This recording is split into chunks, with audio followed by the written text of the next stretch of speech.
Assalamualaikum warahmatullahi wabarakatuh.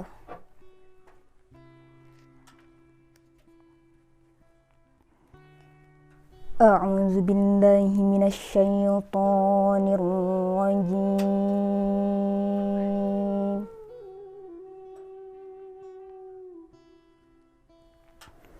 Bismillahirrahmanirrahim.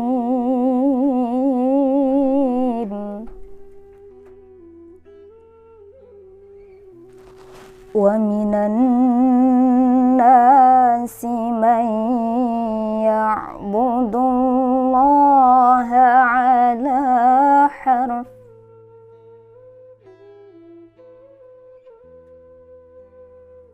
fa in asabahu khairun itma'anna bih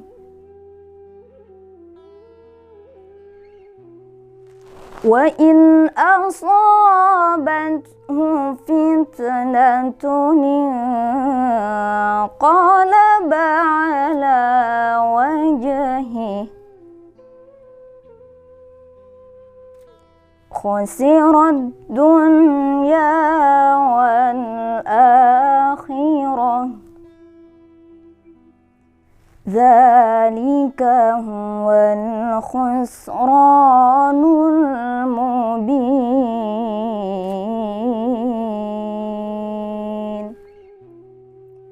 Shadaqallahul azim.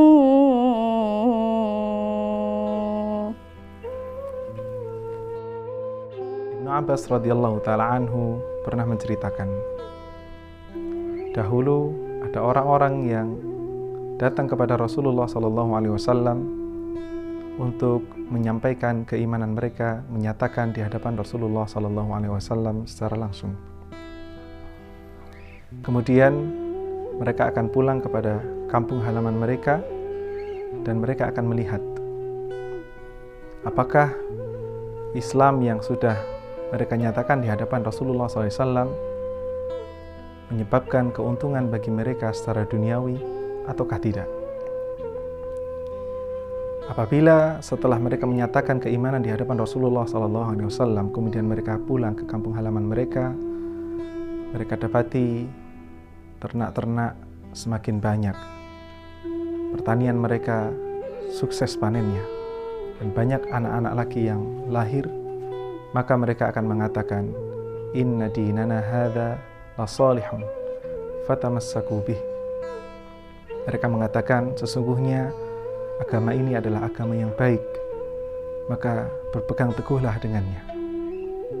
Tetapi jika setelah mereka menyatakan keimanan di hadapan Rasulullah SAW, kemudian mereka kembali ke kampung halaman mereka, yang mereka dapati adalah gagal panen dari pertanian mereka, peternakan mereka yang tidak kembali berkembang, dan juga tidak banyak anak laki-laki yang lahir, maka mereka akan mengatakan, sesungguhnya agama ini adalah bukan agama yang baik.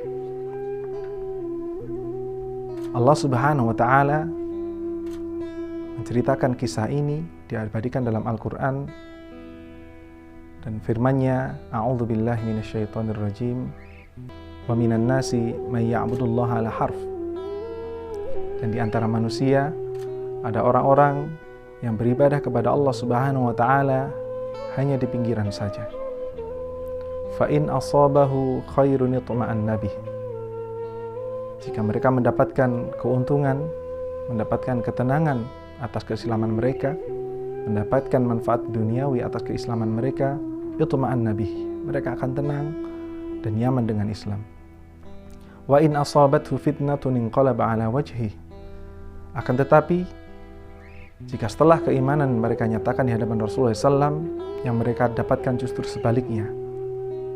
Mungkin ujian dari Allah Subhanahu wa Ta'ala berupa sempitnya harta, tidak banyaknya anak laki-laki yang lahir, dan lain sebagainya, maka mereka akan berpaling dari Islam.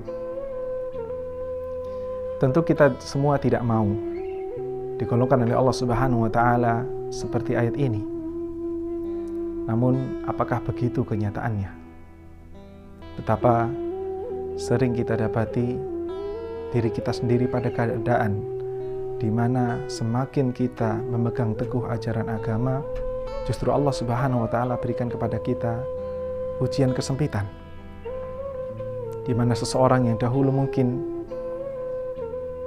dalam perniagaannya dia tempuh cara-cara yang haram, kemudian ia berhijrah, tidak lagi menempuh cara-cara yang haram untuk mendapatkan harta, tapi kemudian yang Allah Subhanahu wa Ta'ala takdirkan untuknya adalah berkurangnya pemasukan, sehingga ia akan ragu dengan kebenaran Islam. Atau dalam amalan yang lain, seseorang yang meyakini setelah ia ketahui bahwasanya sedekah akan memperbanyak rezeki, dia sudah melakukan sedekah-sedekah baik yang wajib maupun sunnah dengan keyakinan semua itu akan kembali kepadanya dalam bentuk materi. Tetapi ketika Allah Subhanahu wa Ta'ala takdirkan setelah dia menunaikan sedekah yang banyak, tidak juga dia mendapatkan kelimpahan materi, kemudian dia akan berpaling dari syariat Islam. Kebiasaan ini atau ujian keimanan ini tentu Allah Subhanahu wa Ta'ala berikan kepada siapa yang ia kehendaki, dan Allah Subhanahu wa Ta'ala jauhkan dari siapa yang ia kehendaki.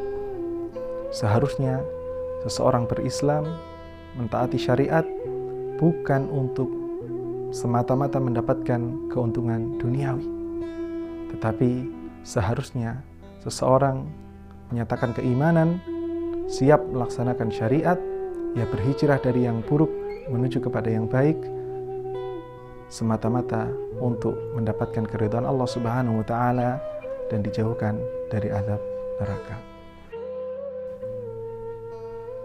Wassalamualaikum warahmatullahi wabarakatuh.